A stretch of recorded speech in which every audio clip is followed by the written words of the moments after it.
اللهم ارحمنا بالقرآن واجعله لنا.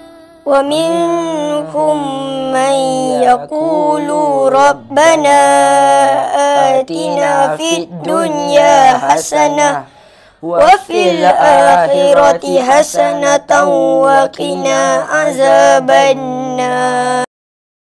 Muhammad, kenapa kita selalu jumpa ayat Rabbana atina fid dunya hasanah semasa solat atau majlis-majlis doa? Oh, sebab doa ini ada dalam Al-Quran, surah Al-Baqarah ayat 201.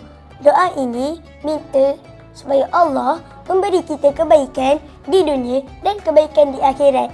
Jadi kita kenalah minta dua-dua, jangan minta satu je. Betul juga Muhammad. Kalau kita nak berjaya kat dunia, kita pun kena fikir tentang akhirat. Macam ayat tu sambung, dan lindungilah kami daripada azab api neraka. Ya, betul Iyas. Kita tak boleh kejar kejayaan di dunia je. Sebab hidup kita kan ada dua bahagian, dunia dan akhirat. Doa ini cukup lengkap kerana ia meminta Allah supaya menjaga kita pada dua-dua tempat.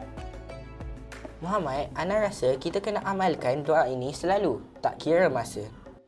Boleh baca lepas solat, atau nak mula belajar, atau bila-bila sahaja. Betul. Doa ini sangat penting untuk hidup kita seimbang. Kita minta Allah jaga kita di dunia ini, memberi rezeki yang baik dan ampun segala dosa kita untuk akhirat nanti. Jom sama-sama kita baca doa ini selepas solat nanti, supaya kita tak lupa tujuan sebenar hidup kita. Setuju? Jom amalkan selalu. Anak dan banat, mari kita baca doa ini sama-sama ya. Bismillahirrahmanirrahim. Allahumma Rabbana Atina Fid dunya Hasanah wa fil akhirati hasanah wa qina azabannar. Ya Tuhan kami, berilah kami kebaikan di dunia dan kebaikan di akhirat. Dan